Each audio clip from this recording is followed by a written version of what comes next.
So many people even don't know that they always have some sort of influence. Even don't know. So let me check. Welcome to today's session about our identity.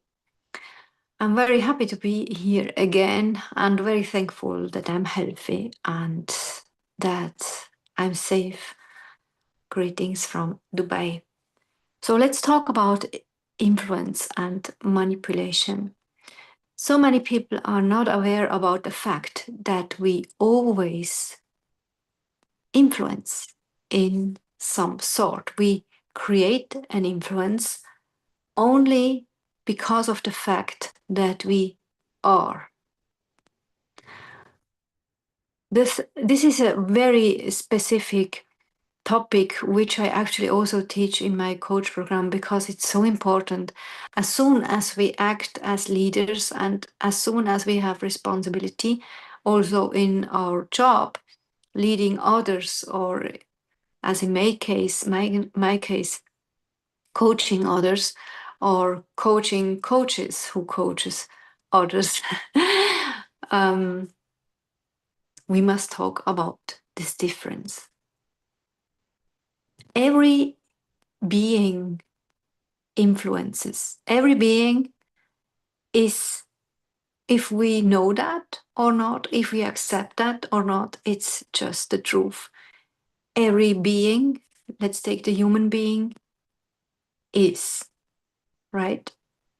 If we are more or less in our awareness about our being, about our truth, about our identity, is actually not really the topic. Always, it creates always some sort of influence. Meaning, let's say you would walk a few minutes outside and then there are some trees. These trees creates an influence on you. It's not the same walking experience for you with the trees or without the trees, right? And when you, let's say, you see other people, they also are walking there like you. It's not the same experience for you if you are alone or if you meet other people or if you talk to them, if you just cross them, or even if you are not aware about them. It's not the same. If you would be alone, it's a totally other experience. So that's the reason why we always influence. We influence if you're here or not. It's some sort of compounding effect which we create about our influence, depending on our awareness about the thoughts and feeling which we are just experience in the same time when someone is joining us. Let's say we are angry in some specific moment. It's obviously another influence for someone who's joining us in this moment. Whether we are just happy or friendly or totally in peace, right? So this is totally normal and this is totally okay because it's human. It gets actually very, very critical as soon as we tap into the field of manipulation. And the difference is very clear, actually. Manipulation is some influence which we use to create specific results in others or in situations, in other people or in situations. This means there is always some intentionally idea behind. Even it doesn't matter if it's positive or negative, it's then manipulation. We tap into another energy of a human being or a situation or a group of human beings, and create something so that it should affect and create a result. And this is manipulation. But sometimes people just walk into a room and they just are, and it creates some effect that they are here, because it's not the same if they would not be here. But they just are, and they don't have no intention to create a result. They just are. This is an influence.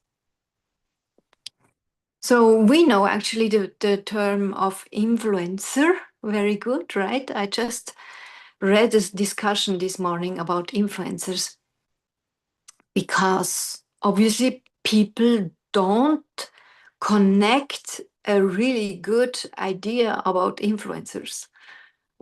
We know influencers like a job description, people online who are doing advertisement or talking to a specific item and earn money with it, right? So they use their reach, their network, their connections to spread a specific message. So in this term,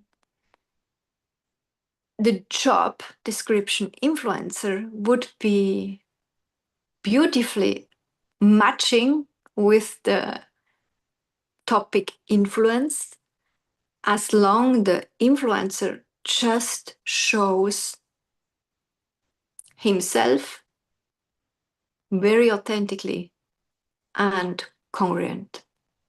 Let's say, and we see that actually, this influencer would just take us and show us how he would read some specific book or unbox specific electronic item, because he just like it, loves it, and he wants to share that, and it creates an influence.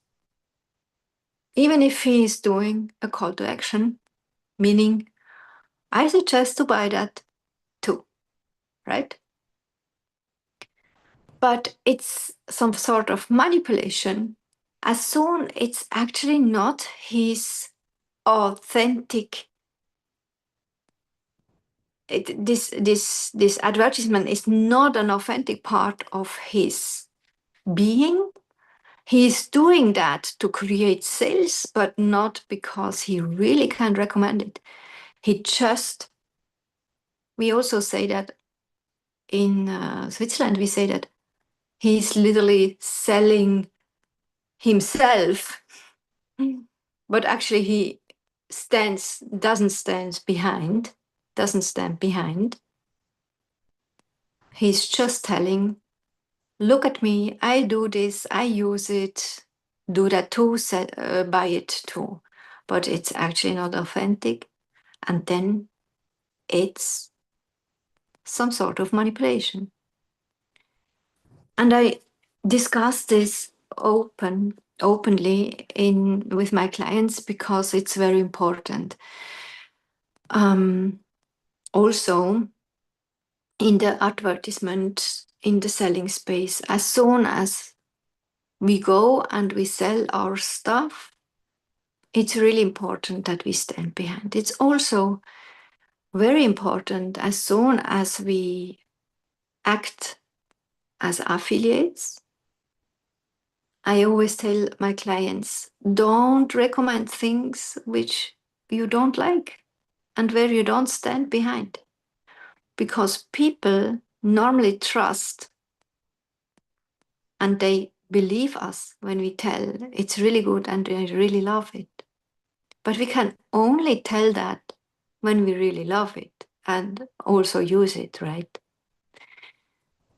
So nowadays, people feel it. They feel it if we are authentic, if we are congruent, and if we are aligned or not. And that's one reason why it's important to know the difference between influencing and manipulating. But another reason is also because I often hear these discussions.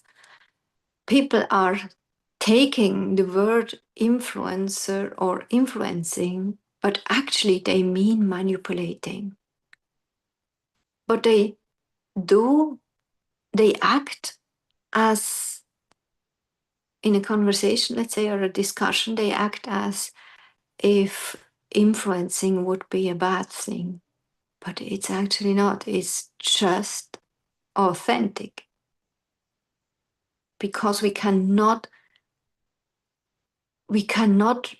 be non-influential. It's not possible. Just with being, we create some waves, energetically, it's some frequency, and it lands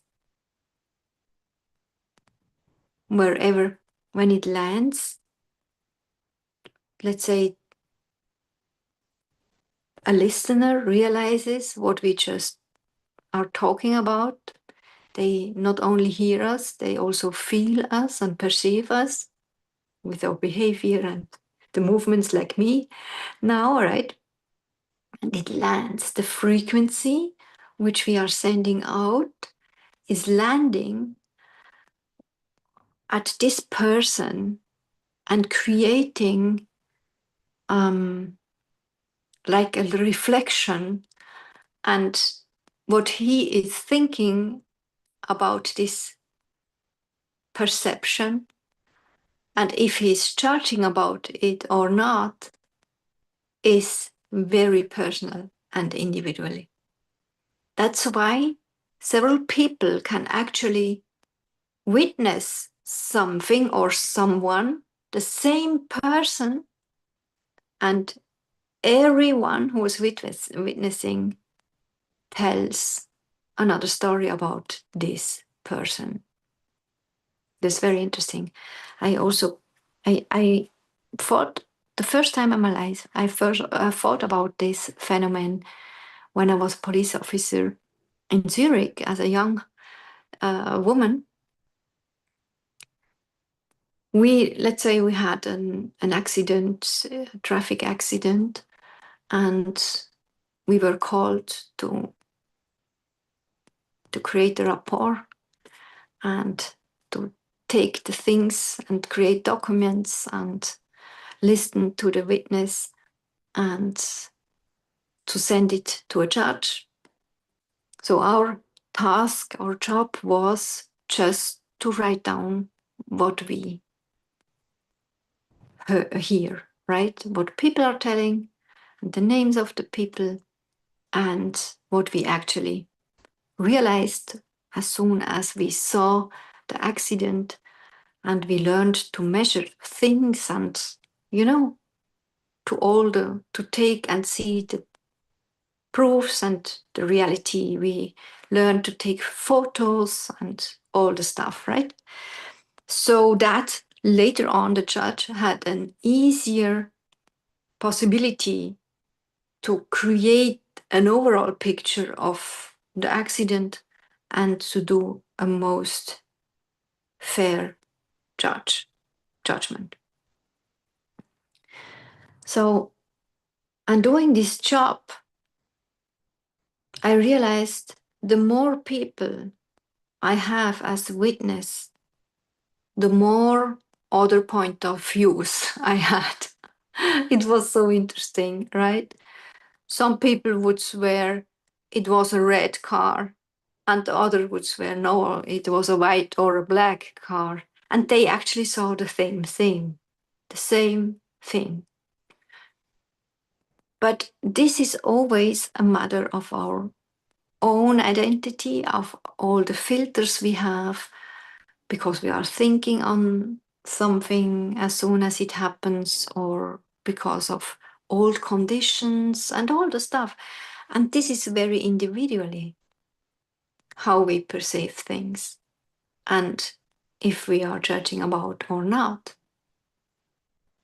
But the thing, what happens, just happens. And it's influencing every person which is a witness. And the influence of the thing which just happened is very individually on every witness. I think this makes sense, right?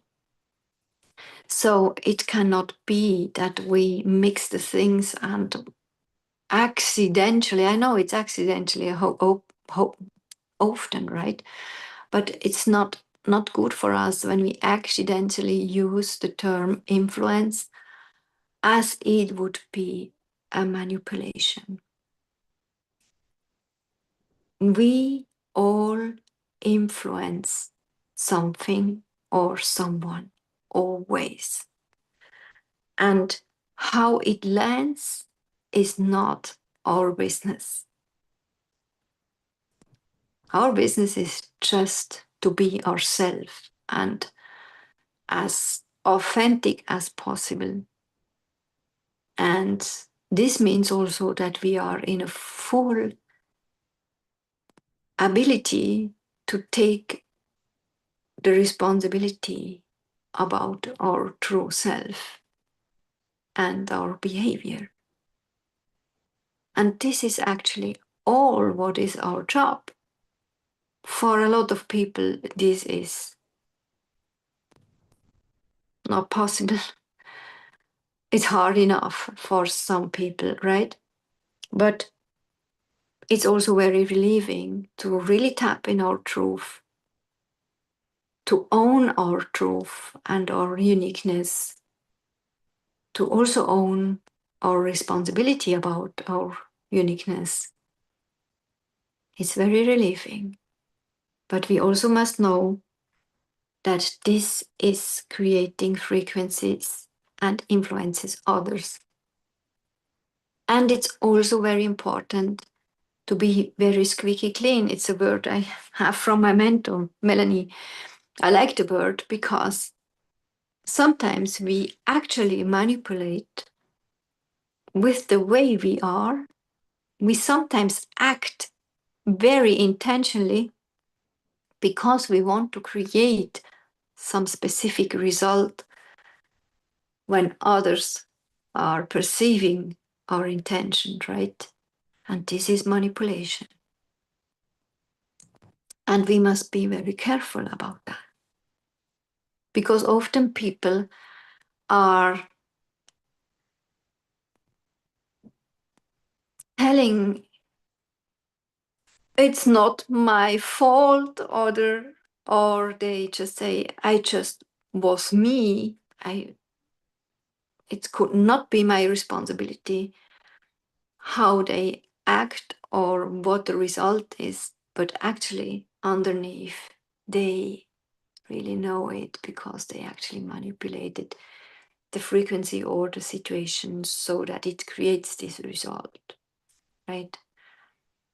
And as soon as we manipulate, it's very important to also be in our power and also to take 100% responsibility about that.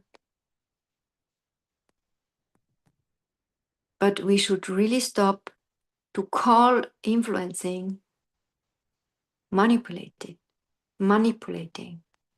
because it's not. Everything and everyone is influencing something or someone.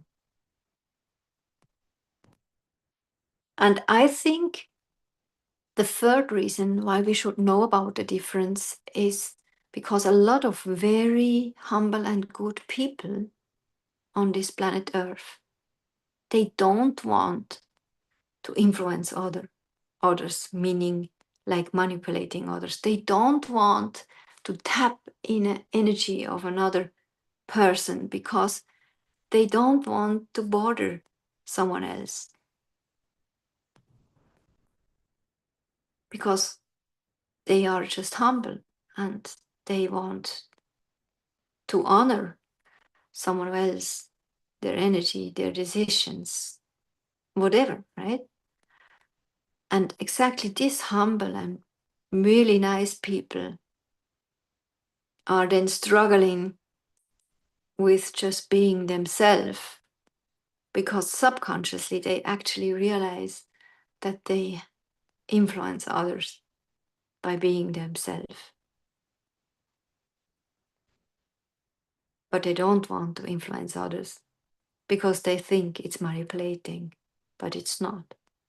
But that's often the reason that very nice and very humble people are a long time or never in their life able to really live their own truth, their true identity, because they never are able to step in this 100% own identity. And this is actually so sad, my opinion. And you know, I live for our true purpose. I believe that every human being has an own purpose, has skills and a reason to live this life and to help others with these skills and to create the most beautiful experience. And having hard times and learning to overcome it is part of the experience, you know. That's my expertise, that's my why, that's what I'm helping with, right? So that's why I want to invite you to think a little bit about this topic, influencing versus manipulating, to think about, contemplate about how much you allow yourself to be your true, unique, beautiful identity, your true self. Or are there some parts where you are holding you back just because you probably accidentally are afraid to bother someone? Stop that, take the energy back, and start to love yourself 100%. Accept the fact that you always create frequencies of influencing, and it's totally normal. But please start to own your own truth and your radical uniqueness. Because only with that you can really fulfill your soul calling. Please write me in the comments how you are thinking about that. Follow me, don't forget that, and come back as soon as YouTube is telling you I'm alive again. I would love to have some chats with you. Thank you so much. See you soon again.